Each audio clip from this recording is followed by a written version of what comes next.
History wise کی videos میں ایک بار پھر خوش آمدید۔ جن دوستوں نے ابھی تک ہمارے اس چینل ہسٹری وائز کو سبسکرائب نہیں کیا وہ سبسکرائب کرے اور ساتھ میں موجود گھنٹی کے نشان کو بھی دبا دیں اور اس ویڈیو کو بھی ایک لائک دیں۔ دوستو، کوہ ارارات کی برف پوش چوٹیوں سے یہ دریا نکلتا ہے۔ یہ وہی ارارات پہاڑ ہے جس کے بارے میں کہا جاتا ہے کہ یہاں سیدنا نوح علیہ السلام کی کشتی طوفان نوح کے اختتام کے بعد آ کر ٹھہری تھی۔ یہ پہاڑ اس سلسلہ ہائے کوہ میں واقع ہے جسے ارمینائی پہاڑی سلسلہ کہتے ہیں۔ دوستو، اس سلسلے کی سب سے بلند چوٹی ارارات 16,854 فٹ بلند ہے۔ یہاں سے نکلنے والے دریا کا نام فرات ہے۔ اس دریا کے کناروں پر ایک بہت بڑی تہذیب آباد تھی جسے بابل کی تہذیب کہتے ہیں۔ اس کے ایک طاقتور بادشاہ بخت نصر نے یروشلم شہر کی اینٹ سے اینٹ بجا دی تھی، یہودیوں کا قتل عام کیا اور جو کوئی ہنرمند تھا اسے غلام بنا کر اسی فرات کے کنارے لا کر آباد کر دیا۔ یہودی اپنی عبرانی زبان میں اسے پرات اور عربی الفرات کہتے ہیں۔ یہ دریا ترکی سے گزرتا ہوا عرفہ کے شہر کے پاس شام کے علاقے میں داخل ہوتا ہے۔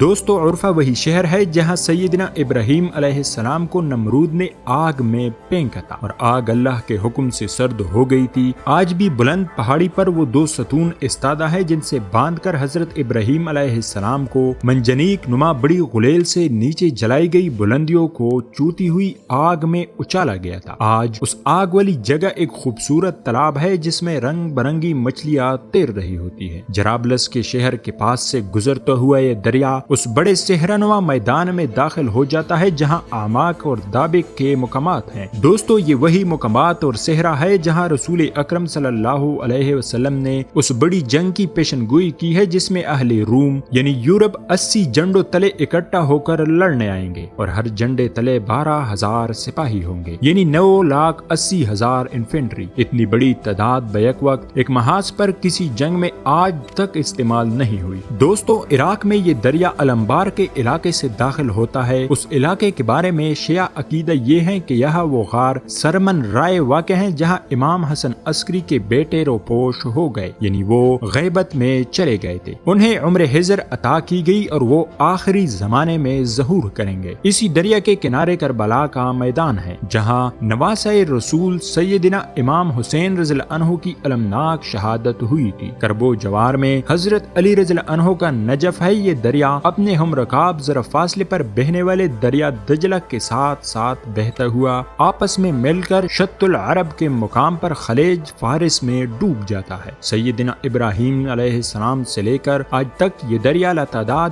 اہم واقعات کا شاہد ہے۔ انہی دونوں دریاؤں کے درمیان دنیا کی قدیم ترین تہذیب میسوپوٹیمیا آباد تھی جو 3,000 سال قبل مسیح سے بھی پرانی ہے۔ اسی دریا کے کنارے کنارے حضرت ابراہیم علیہ السلام نے اپنا سفر شروع کیا۔ مکہ کی وادی میں خانہ کعبہ کو اس کی بنیادوں پر استوار کیا۔ سیدہ ہاجرہ اور حضرت اسماعیل علیہ السلام کے حوالے سے یہ مقدس سرزمین کی اور خود یروشلم میں چلے گئے جہاں آج بھی الخلیل میں ان کا مزار ہے۔ اس پورے سفر کے ہر شہر اور ہر علاقے کو یہودی مقدس مانتے ہیں اور اسے واپس حاصل کر کے آخری زمانے میں قائم ہونے والی عالمی یعنی گریٹر یہودی سلطنت میں شامل کرنا چاہتے ہیں۔ اسی فرات اور دجلہ کے درمیان واقع ڈیلٹا میں قادسیہ کی جنگ ہوئی تھی جہاں اپنے زمانے کی عالمی قوت ایران سیدنا عمر فاروق رضی اللہ عنہ کے زمانے میں عرب کے بادیہ نشین مفلوق الحال مسلمانوں کے ہاتھوں ذلت امیز شکست کا شکار ہوئی تھی۔ دوستو، یہ دریا گزشتہ ایک صدی سے ایک مسلسل کشمکش اور قوت و طاقت کی مڈبیڑ دیکھ رہا ہے۔ یہ کشمکش اس وقت شروع ہوئی جب اس کے کناروں پر موجود میدانوں اور صحراؤں میں تیل دریافت ہو گیا۔ شام میں دیر و زور کے تیل کے چشمے دریائے فرات کے کناروں پر واقع ہیں۔ یہاں سے روزانہ 3,85,000 بیرل تیل نکالا جاتا ہے، جبکہ عراق کے تیل کی کنویں دجلہ و فرات دونوں دریاؤں کے آس پاس پھیلے ہوئے ہیں اور اس کے پاس 140 ارب بیرل کا ذخیرہ موجود ہے۔ دوستو، یہ تیل گزشتہ 100 برس سے اب صرف تیل نہیں رہ گیا بلکہ کاغذی کرنسی کی مالیت متعین کرنے کے لیے سونے کا سب سے بڑا متبادل ہے۔